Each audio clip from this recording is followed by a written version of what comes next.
इसलिए समीचीन, यथार्थ, वास्तविक, पूतार्थ, सम्यक दर्शन, सम्यक ज्ञान, सम्यक चारित्र, इन तीनों की एकता जहां पर होगी वही मोक्ष मार्ग है। एकमात्र सम्यक मोक्ष मार्ग नहीं है, एकमात्र ज्ञान मोक्ष मार्ग नहीं है, एकमात्र चर्या मोक्ष मार्ग नहीं है, तीनों की एकता मोक्ष मार्ग है। बेसन मात लड्डू नहीं है, बुरा मात लड्डू नहीं है, घृत मात लड्डू नहीं है, तीनों की एकता जहाँ होगी उसका नाम लड्डू है। ऐसे ही ज्ञानियों, कोई जीव अशोक जी ऐसा मान रहा है बस पंडित जी पुत्र बालक आज युग देख रहे कैसे चल रहा है, मतलब जीव सम्यक की इतनी महिमा गा रहे, इतनी महिमा गा रहे, इतनी महिमा गा रहे हैं कि उनकी बुद्धि ऐसी हो चुकी विचारों की कि सम्यक के आगे उन्होंने कुछ सोच ही नहीं रहे हैं। जबकि सम्यक दर्शन कह रहा है मैं तभी हूं, मैं तभी हूं जब तुम्हारा दो पर और श्रद्धान है। यदि दर्शन के साथ ज्ञान और चारित्र पर विश्वास नहीं है और चारित्रवानों पर विश्वास नहीं है, आपको चारित्र से बिल्कुल एलर्जी हो चुकी है, चारित्र का नाम ही नहीं सुनना चाह रहे हो, तो आप सम्यक दृष्टि भी नहीं हो। क्या सम्यक दृष्टि जीव मोक्ष मार्गियों के प्रति उदास होगा? क्या सम्यक दृष्टि जीव रत्नत्रय धारियों प्रति उदास होगा? क्या सम्यक दृष्टि जीव मोक्ष मार्ग के प्रति उदास होगा? ऐसा न हो जाए किसी स्थान से आपको च्युत कराना है, उसकी इतनी महिमा गा दो, इतनी महिमा गा दो, इतनी महिमा गा दो कि कोई खरीद ही ना पाए। दृष्टांत सुनो। सुधीर डॉक्टर गया, एक जगह बड़ा मन बना के उसे गुलाब जामुन खाना थे, उसके जेब में पैसे भी थे, पर सामने वाले ने निर्णय कर लिया था इस व्यक्ति को देना नहीं है अपन को। जो हलवाई था मिठिया, उसने निर्णय कर लिया इस व्यक्ति को अपन को देना नहीं है।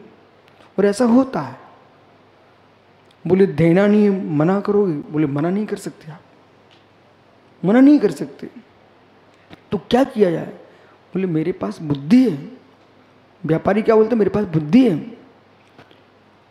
उसने एक तो इतनी दुर्गंधमयी रसगुल्ले रख दिए जिससे वो देख के ही इसका मना कर दें, ठीक है, शुभ मना करेंगे। और दूसरे एक सामान्य, तीसरे बहुत स्वच्छ, सो 3 क्वालिटियाँ बना के रख दिए। अब उसके सामने जब पहुंचता है भाई खाने वाला, बोले रसगुल्ले, बोले ये देख लीजिए, तो दुर्गंध मार रहे थे। दूसरे सामान्य थे, तीसरे चमक रहे थे, बोले ये।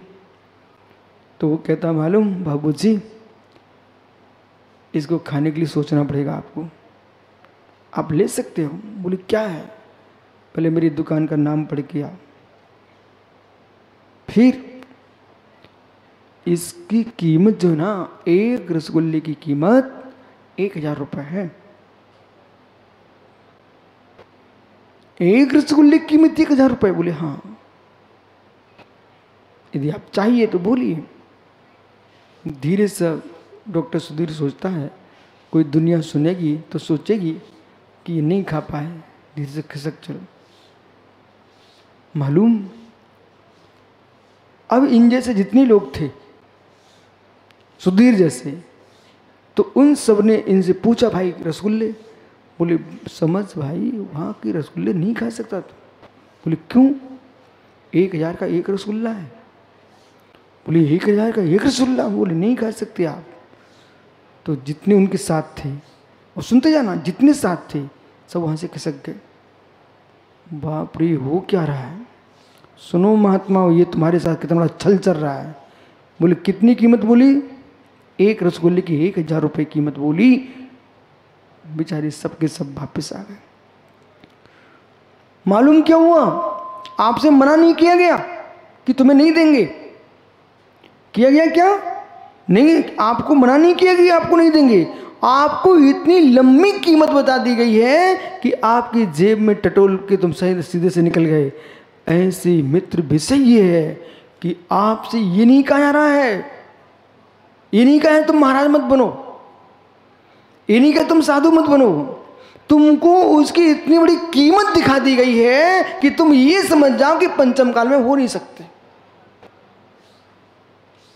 पंचम काल में हो नहीं सकते हैं। इतना आपको बढ़ा चढ़ा के बोल दिया गया है तो व्यक्ति सोचता है कि हो ठीक तो कह रहे हैं, पंचम काल में हो नहीं सकते। जब हो नहीं सकते तो अपने आप कहेंगे आप कि पंचम काल में साधु नहीं होते, क्योंकि तुमको साधुओं से दूर कराना था। इसलिए इतनी प्रशंसा की साधु की, इतनी प्रशंसा साधु की तुम अपने आप वहां से खिस्सा खाए। बोले ऐसे यहां है ही नहीं है जैसे हमने सुना है। जबकि आप 9वें अध्याय में पढ़ेंगे पुलाक, बकुस, कुशील, निर्गंत, स्नातक पढ़ेंगे ना, फिर वहां मिलेंगे आपसे। तो इस प्रकार से पहले ही निर्णय करके रखा गया है कि मैं उसे रसुल्ला देना नहीं मुझे, और उन्होंने उन मुमुक्षु भाइयों ने निर्णय करके रखा है अब उनको किसी को मुनि बनने देना नहीं है और किसी को मुनि के पास जाने देना नहीं है। इसलिए इतनी महिमा गाओ, इतनी महिमा गाओ, अपन चतुर्थ काल की महिमा गाएंगे कह करके, जिससे कोई पंचम काल जो अपने पास आएंगे वे कहेंगे बस बिल्कुल ठीक कह रहे हो, अब मुनि नहीं हो सकते। मालूम चला कि जो सम्यक दर्शन की महिमा गा रहा था बालक बेटा, वो पहला मिथ्या दृष्टि अपन को मिल गया। बोले क्यों मिल गया? क्योंकि उसने पूरे पंचम काल में मुनि मार्ग का निषेध करा दिया। समझ में आ रहा ना? बराबर है ना? तो पूरे काल में उसने साधना के मार्ग को ही बंद कर दिया। अब मित्र, अब प्रश्न है सम्यक दर्शन क्या है?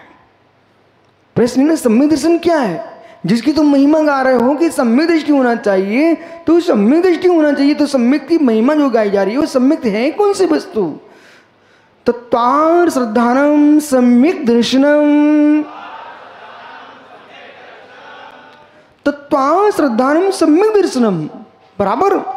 तो मित्र प्रश्न ये ना, आपने कहा तत्वार श्रद्धानम सम्यक दर्शनम, वो तो बहुत सरल है, सम्यक दर्शन बहुत सरल है। तस्य भावसत्वम, जो वस्तु का स्वभाव है उसको वैसा ही श्रद्धान करना, इसका नाम सम्यक है। तो विश्वास रखना, जैसे आपको देव सा गुरु पर विश्वास है वैसा ही आपको मल पर भी विश्वास करना पड़ेगा।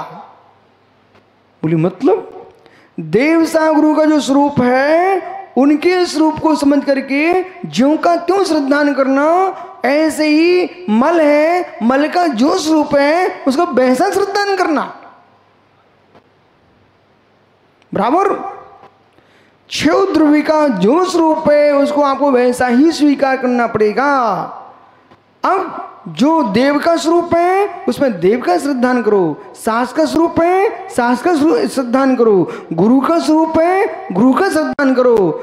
लेकिन कहीं ना कहीं आपको देव सा गुरु की सत्ता भी स्वीकार करना पड़ेगी कि श्रद्धा शब्द रूप में स्वीकार करोगे। 3 बातों को ध्यान रखना। न्यार्थ, 3 बात का ध्यान रखो। जो आपका विषय है उसमें शब्द न है कि ज्ञान न है कि अर्थ न है। 3 नए पर ध्यान दीजिए। शब्द न, ज्ञान न, अर्थ न। शब्द न, ज्ञान न, अर्थ न। ये 3 पर विचार करना पड़ेगा। तो मैं सम्यक दर्शन जो की परिभाषा पढ़ रहा हूं वो ज्ञान न से है कि शब्द न से है कि अर्थ न से है। सुना सो कभी? सम्यक दर्शन आप शब्दने से सुन रहे हो कि ज्ञानने से सुन रहे हो कि अर्थने से सुन रहे हो? सुनो ज्ञानियों,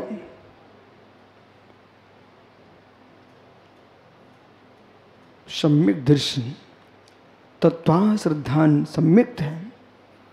तो तत्वार्थ पर श्रद्धान करना सम्यक दर्शन है, तो ये तो शास्त्र में लिखा हुआ है। ठीक है, आप भी कॉपी पे लिख लीजिए, तत्वा श्रद्धान सम्यक दर्शनम। तो क्या आपका जो शास्त्र में लिखा कॉपी पर लिख लिया आपने, ये शब्दनय का विषय है कि सम्यक दर्शन का, सम्यक दर्शन है? बहुत बढ़िया, बस यही चल रहा है, यही चल रहा है, रट्टम रट्टा रट्टम रट्टा रट्टम। तुम तो ग्रंथों में लिखा पढ़ो, बस जितनी देर तक पढ़ रहे चलेगा, काम चलेगा। भाई समझो तो ना, ये पढ़ने की विशुद्धि चल रही है, ये सम्यक दर्शन की विशुद्धि नहीं है। जो शास्त्र में लिखा है शांति सुन रहे हो, उसकी विशुद्धि है। ये सम्यक दर्शन की विशुद्धि मत मान लेना आप लोग। आप जो मैं आपको सुना रहा हूँ, ये सुन करके जो तुमको शांति मिल रही है, ये शब्द नहीं का विषय है। इसके बाद आपके मस्तिष्क में आया सम्यक दर्शन है, तो ज्ञान का तुमने ज्ञेय बनाया, अपने ज्ञान का ज्ञेय बनाया सम्यक दर्शन को। वो ज्ञान नए का विषय है, सम्यक दर्शन नहीं है ये आपका। ये क्या हो गया? ज्ञान का ज्ञेय है सम्यक दर्शन, तो ज्ञान का ज्ञेय बनाया आपका। कितना गहरा विषय है, ज्ञान का ज्ञेय बनाया आपने। लेकिन आपको क्या अनुभूति हो रही है? सम्यक दर्शन 7 प्रकृतियों का 6 क्षोभसम जिस जीव ने किया है, उस जीव के अंदर जो आत्मा की विशुद्धि प्रकट हुई है, 8 अंग प्रकट हुए हैं, 25 दोषों से रहित हुआ है, ये जीव का अर्थ नय का सम्यक्त है। यही भाव निक्षेप का सम्यक्त। ये सम्यक दर्शन जिस दिन हो जाएगा, उस दिन तुम्हारा ज्ञान सम्यक ज्ञान हो जाएगा, और चर्या तुम्हारी सम्यक चर्या हो जाएगी। बराबर। इसलिए शब्द नय को भी जानना चाहिए, ज्ञान नय को भी जानना चाहिए, और अर्थ नय को भी जानना चाहिए। तो तत्व श्रद्धानम सम्यक दर्शनम, तत्व श्रद्धानम सम्यक दर्शन कहते थे तो क्या दिक्कत थी? बोले नहीं, तत्व तो लोग अनेक प्रकार के मानते हैं। बुद्ध अपने तत्व मानता है, मीमांसक अपने तत्व मानता है, शांक अपने तत्व मानता है, तो सारे तत्व सम्यक हो जाएंगे। इसलिए नहीं, तत्व श्रद्धान सम्यक नहीं है, तत्वार्थ श्रद्धान सम्यक है। जो मोक्ष मार्ग में प्रयोजन भूत तत्व हैं, उन पर श्रद्धान करना ही सम्यक है। वो श्रद्धान जो है ना, ये सामान्य शब्द इतना छोटा भी नहीं है, कितना गहरा श्रद्धान है, कितना गहरा श्रद्धान है। वो सबसे बड़ा सम्यक दर्शन है आज्ञा सम्यक्त। तुम तो आज्ञा सम्यक्त प्राप्त कर लो, आनंद में डूब जाओगे। बोले क्यों? क्योंकि उसमें क्यों क्या कुछ नहीं चलता। जो भगवान जिनेश्वर देव ने कहा है, उस पर मेरा विश्वास है। अब मुझे नहीं मालूम कितने प्रकार का सम्यक होता है, कितने प्रकार का ज्ञान होता है, कितने प्रकार का चारित्र होता है। मैं इतना जानता हूँ, भगवान ने जो कहा पूर्ण सत्य है। सूक्ष्मम जिनोत्तम तत्वम हेतु नहीं वर्ण्यते, आज्ञा सिद्धम तदग्राह्यम नान्य तो वादना जिनाब। जिनवर के तत्व अत्यंत सूक्ष्म है, किसी के हेतुओं से खंडित नहीं किए जा सकते हैं। आज्ञा सिद्धम तदग्राह्यम, जिनवर की आज्ञा है ऐसा स्वीकार करके उन्हें ग्रहण करना चाहिए। यही आज्ञा सम्यक्त है। समझ में आ रहा ना? जिनवर ने जो कहा है वो स्वीकार है, जो जिनदेव ने कहा वो स्वीकार है। ये कब कह पाओगे? जिसके भीतर निज के अहंकार का भूत भग जाएगा, जो अपना अलग से अस्तित्व दिखाना चाहेगा, वो जिनवर के सिद्धांतों की निरूपणा नहीं कर पाएगा, जिनवर के ही सिद्धांतों को अपना कहेगा। जिनवर के सिद्धांतों को अपना सिद्धांत कहेगा। एक वो है कि जिनवर के सिद्धांत को अपने श्रद्धा के विषय से अपना सिद्धांत कहना वो सम्यक दृष्टि है। लेकिन जिनवर के सिद्धांतों को, जिनवर का नाम न लेकर के ऐसा मेरा चिंतन है, ये मेरी प्रज्ञा है, ये मेरा ज्ञान है, ऐसा अहंकार में भर करके जिनवर के सिद्धांतों को अपने नाम से, जैसे कोई व्यक्ति बाहर की वस्तु को अपनी दुकान पर अपने नाम से बेचे, ऐसे जिनवर के सिद्धांतों को अपने पंथ के नाम से बेचेगा, वो मिथ्या दृष्टि जीव होगा। पूरा माल भगवान की वाणी का है। और जैसे कि छत्तीसगढ़ के चावल आप अपनी दुकान पर बेच रहे हो, बोले हमारे चिरगांव के चावल, ऐसे जिनवर के सिद्धांतों को अपने नाम से प्रचारित करना ये मित्र मिथ्या दृष्टि की पहचान है। बोले क्यों? क्योंकि आप इतनी दम्भी, इतनी दम्भी, इतनी अहंकारी हो कि भगवान का नाम भी नहीं लेना चाहते हो। तन निसर्गात् अधिगमाद्वा, वो सम्यक दो प्रकार का है, निसर्गत और अधिगमत। जो पर उपदेश के बिना होता है, सहज ही होता है, वो निसर्ग सम्यक्त है। दूसरे के उपदेश से होता वो अधिगमत है। लेकिन अधिगम सम्यक पूरक ही निसर्ग होता है, ये भी सत्य। बोले क्यों? जिस जीव को वर्तमान में कोई उपदेश नहीं मिला वो सम्यक्त हो गया, लेकिन पूर्व का उपदेश न होता तो उसको सम्यक्त नहीं हो सकता था। पूर्व उपदेश जैसा है, पूर्व उपदेश की अपेक्षा से वो भी अधिगम है। क्यों? क्योंकि देशना लब्धि के बिना सम्यक दर्शन नहीं होता। 5 लब्धियां हैं, उसमें देशना लब्धि भी चाहिए। मालूम, जो आप अभी सुन रहे हो ना, आपको लगता कि बारिश का पानी गिर गया, ऊपर धूल उड़ने लग गई, ठीक है, धूल उड़ने लगी, अब तो जमीन सब सूख चुकी है।